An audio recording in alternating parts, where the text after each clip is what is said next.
Hello friends, welcome to my channel study for you. So guys, जैसा कि आज जो आपका एसएससी जीडी का 10 दिसंबर का सेकंड शिफ्ट का एग्ज़ाम हो गया दोस्तों, जिसका जो है मैं आपको बिल्कुल 100% एक्यूरेट आंसर के साथ जो है इस वीडियो में बताऊंगा। तो देख लेते हैं कि किस प्रकार के जो है आज आपके 10 दिसंबर के सेकंड शिफ्ट के एग्ज़ाम में जो है प्रश्न पूछे गए हैं। उससे पहले एक बात और दोस्तों, कि जिन्होंने भी अगर चैनल को सब्सक्राइब नहीं किया है तो एसएससी जीडी का रियल एनालिसिस पाने के लिए जो है चैनल को सब्सक्राइब जरूर कर दीजिएगा।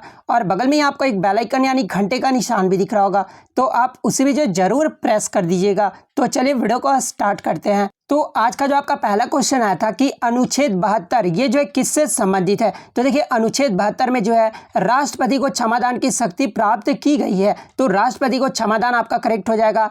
बात कर ले अनुच्छेद 161 ये जो है किससे संबंधित है। तो देखिए, अनुच्छेद 161 के तहत जो है राज्यपाल को क्षमादान की शक्ति प्राप्त किया गया है, तो ये फैक्ट भी आपको ध्यान में रखना है। नेक्स्ट आपका यहाँ पर आया था कि टोक्यो ओलंपिक 2020 में जो है भारत ने कितने ब्रॉन्ज मेडल जीते थे। तो देखिए, मैं आपको बता दूं कि टोक्यो ओलंपिक 2020 में भारत ने जो है टोटल 7 पदक जीते थे, जिसमें गोल्ड की बात कर ले तो गोल्ड जो है भारत 1 जीता था, सिल्वर की बात कर ले तो 2 सिल्वर मेडल जीता था, और ब्रॉन्ज की बात कर ले तो ब्रॉन्ज जो है वो 4 मेडल जीते थे। तो 4 जो आपका यहाँ पे करेक्ट आंसर हो जाएगा। बात कर ले टोक्यो ओलंपिक 2020 में भारत जो है पदक तालिका में कितने नंबर पर रहा था। तो ये 48वें पायदान पे रहा था, तो ये फैक्ट भी आपको ध्यान में रखना है। इसके अलावा यहाँ से एग्जाम में और भी प्रश्न पूछे जा रहे हैं, जैसे पूछ दिया जा रहा है कि मीराबाई चानू ने कौन सा मेडल जीता था। तो ये सिल्वर मेडल जीती थी। कौन से इवेंट में जीती थी। तो 49 किग्रा वेट लिफ्टिंग में जो ये जीती थी। बात कर ले लवलीना बोर्गोहेन के बारे में, तो इन्होंने जो है ब्रॉन्ज मेडल जीता था, और किस इवेंट में, तो ये बॉक्सिंग में जीती थी। पीवी सिंधु की बात कर ले तो पीवी सिंधु जो है ब्रॉन्ज मेडल जीती थी, और ये जो है बैडमिंटन इवेंट में जीती थी। बात कर ले रवि कुमार दहिया के बारे में, तो रवि कुमार दहिया जो है ये सिल्वर मेडल जीते थे, और किस इवेंट में, तो ये मेंस फ्री स्टाइल 57 किग्रा में जो है ये सिल्वर मेडल जीते थे। बात कर ले भारतीय हॉकी टीम के बारे में, तो देखिए भारतीय हॉकी टीम भी जो है ब्रॉन्ज मेडल इस बार जीता था। और बजरंग पूनिया के बारे में बात कर ले तो बजरंग पूनिया भी जो है ये ब्रॉन्ज मेडल जीते थे। किस इवेंट में, तो मेंस 65 किग्रा रेसलिंग में जो ये जीते थे। नीरज चोपड़ा की बात कर ले तो नीरज चोपड़ा मात्र गोल्ड जीतने वाले जो है भारतीय खिलाड़ी है, और ये किस इवेंट में जीते थे। तो ये मेंस जैवलिन थ्रो में जीते थे। तो ये सारे फैक्ट आपको ध्यान में रखना है। नेक्स्ट क्वेश्चन आपका यहाँ पर आया था कि भारत में पहला संशोधन ये जो है किस वर्ष किया गया था। तो देखिए, भारत में जो पहला संशोधन है ना, ये 1951 में किया गया था, तो 1951 आपका सही होगा। नेक्स्ट आपका यहाँ पर आया था कि पूना पैक्ट 1932 गांधी जी और किसके मध्य हुआ था। तो देखिए, ये जो पूना पैक्ट समझौता हुआ था ना, ये कब हुआ था। तो ये 1932 में हुआ था, और ये किन के मध्य हुआ था। तो ये गांधी जी और भीमराव अंबेडकर के मध्य हुआ था। बात कर ले कहाँ पर हुआ था। तो ये पुणे की यरवदा सेंट्रल जेल में हुआ था, तो भीमराव अंबेडकर आपका करेक्ट होगा। नेक्स्ट आपका यहां पर आया था कि ढोला सदिया पुल, जिसका अन्य नाम भूपेन हजारिका सेतु भी है, ये जो है किस नदी पर बना है। तो देखिए, ये जो ढोला सदिया पुल है ना, ये ब्रह्मपुत्र नदी पर बना है, तो ब्रह्मपुत्र नदी आपका करेक्ट हो जाएगा। और ये जो ढोला सदिया पुल है ना, ये असम को अरुणाचल प्रदेश से जोड़ने वाला देश का सबसे लंबा पुल है, तो ये फैक्ट भी आपको ध्यान में रखना है। बात कर ले इसका उद्घाटन कब किया गया था। तो 26 मई 2017 को जो है प्रधानमंत्री नरेंद्र मोदी के द्वारा किया गया था, तो ये फैक्ट भी आपको ध्यान में रखना है। नेक्स्ट आपका यहाँ पर आया था कि वैश्विक गांधी शांति पुरस्कार 2020 ये जो है किसे दिया गया है। तो देखिए, 2020 का जो गांधी शांति पुरस्कार है ना, ये बांग्लादेश के बंगबंधु शेख मुजीबुर रहमान को जो है दिया गया है, और ये जो पुरस्कार है इनको मरणोपरांत दिया गया है, तो बंगबंधु शेख मुजीबुर रहमान आपका यहाँ पे करेक्ट हो जाएगा। नेक्स्ट आपका यहाँ पर आया था कि जीबीए का जो है फुल फॉर्म पूछा गया था। तो देखिए, ये जो आपका इकोनॉमिक्स से रिलेटेड प्रश्न है, तो देखिए जीबीए का जो फुल फॉर्म होता है ना, वो ग्रॉस वैल्यू एडेड होता है, तो ग्रॉस वैल्यू एडेड आपका करेक्ट होगा।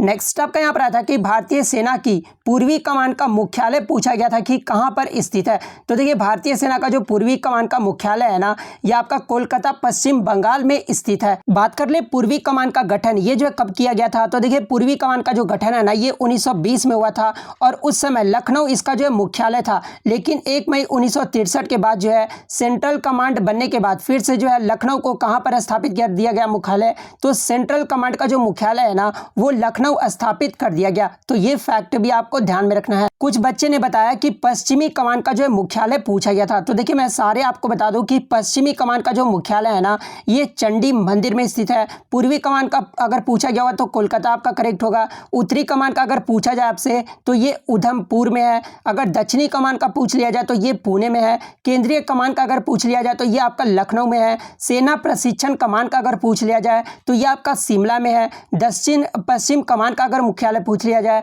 तो ये आपका जयपुर में स्थित है। वहीं अगर भारतीय नौसेना के कमान का अगर पूछ लिया जाए कि पश्चिमी नौसेना कमान का मुख्यालय कहाँ पर स्थित है तो ये आपका मुंबई में स्थित है। पूर्वी नौसेना कमान का मुख्यालय कहाँ पर है तो ये आपका विशाखापट्टनम में स्थित है। तो ये सारे फैक्ट आपको ध्यान में रखना है। नेक्स्ट क्वेश्चन आपका यहाँ पर आया था कि मिलाद उन नबी त्योहार ये जो है किसके जन्मदिन के खुशी में जो है मनाया जाता है। तो देखिए मिलाद उन नबी जो त्यौहार है ना ये मुसलमानों द्वारा मनाया जाता है और ये जो है हजरत मोहम्मद साहब के जन्मदिन की खुशी में मनाया जाता है। तो हजरत मोहम्मद साहब आपका करेक्ट हो जाएगा। नेक्स्ट आपका यहाँ पर आया था कि भारत का पहला ग्रीन पोर्ट यानी ग्रीन जो बंदरगाह है ना ये कौन सा है। तो देखिए भारत का जो पहला बंदरगाह है ये हाल्दिया है। तो हाल्दिया आपका यहाँ पे करेक्ट हो जाएगा। नेक्स्ट आपका यहाँ पर आया था कि रीजनिंग से था कि माउस का संबंध अगर कंप्यूटर से है तो फ्लैश का जो संबंध होगा वो किससे होगा। तो कैमरा आपका ऑप्शन में दिया हुआ था, कैमरा आपका करेक्ट हो जाएगा।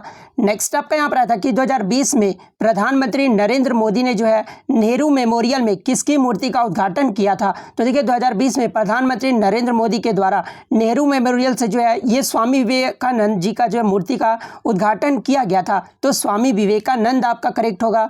नेक्स्ट आपका यहाँ पर आया था कि द्रोणाचार्य पुरस्कार ये जो है किसे दिया जाता है। तो देखिए द्रोणाचार्य जो पुरस्कार है ना ये खेल प्रशिक्षकों को दिया जाता है, यानी जो खिलाड़ी होते हैं ना उनके कोच को दिया जाता है। तो खेल प्रशिक्षक आपका करेक्ट आंसर हो जाएगा। बात कर ले द्रोणाचार्य पुरस्कार का स्थापना कब हुआ था तो ये 1985 में हुआ था और इसमें जो कितनी राशि दी जाती है तो 7.5 लाख रुपए की राशि दी जाती है। तो ये फैक्ट भी आपको ध्यान में रखना है। नेक्स्ट आपका यहाँ पर आया था कि इलेक्ट्रिक मोटर ये जो है कौन सी ऊर्जा में बदलता है। तो देखिए ये जो इलेक्ट्रिक मोटर होता है ना ये विद्युत ऊर्जा को जो है यांत्रिक ऊर्जा में जो है बदलता है। तो विद्युत ऊर्जा को यांत्रिक ऊर्जा आपका करेक्ट होगा। नेक्स्ट आपका यहाँ पर आया था कि मोहर लगाना मुहावरे का अर्थ पूछा गया था। तो देखिए मोहर लगाना मुहावरे का जो सही अर्थ होता है ना किसी वस्तु को सील बंद करना या फिर स्टैंप लगाना, ये जो है मुहावरे का सही अर्थ हो जाएगा।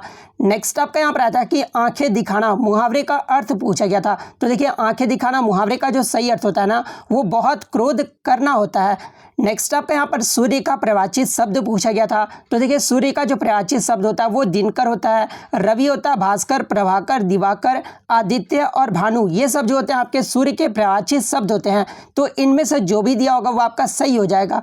नेक्स्ट आपका चंचल का प्रवाचित शब्द पूछा गया था। कुछ बच्चों ने बताया कि चंचल का प्रवाचित शब्द पूछा गया था, कुछ बच्चों ने बताया कि चंचल का विलोम शब्द पूछा गया था। तो देखिए चंचल का जो विलोम शब्द होता है ना वो स्थिर और एकाग्र होता है। तो इनमें से जो भी ऑप्शन में दिया होगा वो आपका सही हो जाएगा। उसके बाद अगर चंचल का प्रवाचित शब्द पूछा गया होगा तो ये सब जो होते हैं आपके चंचल के प्रवाचित शब्द होते हैं। नेक्स्ट आपका यहाँ पर अस्थाई का विलोम शब्द पूछा गया था। तो देखिए अस्थाई का जो विलोम शब्द होता है ना वो अस्थाई होता है। तो अस्थाई आपका करेक्ट हो जाएगा। नेक्स्ट आपका सन्यासी का जो शुद्ध वर्तनी पूछा गया था। तो देखिए मैं आपको बता दूं कि सन्यासी का जो शुद्ध वर्तनी होता है ना वो आपका ये होता है, देख लीजिए आप ऑप्शन 3। तो ऑप्शन 3 पे जिन्होंने भी टिक किया होगा ना वो आपका सही हो जाएगा। तो इतने क्वेश्चन जो आज मुझे बच्चों के द्वारा मिले हैं जो कि 100% रियल और ऑथेंटिक है। तो अगर वीडियो अच्छी लगे तो वीडियो को जो है लाइक जरूर कर दीजिएगा, चैनल पर नया है तो चैनल को सब्सक्राइब जरूर कर दीजिएगा। तो मिलते हैं नेक्स्ट वीडियो में, तब तक thank you, all the best.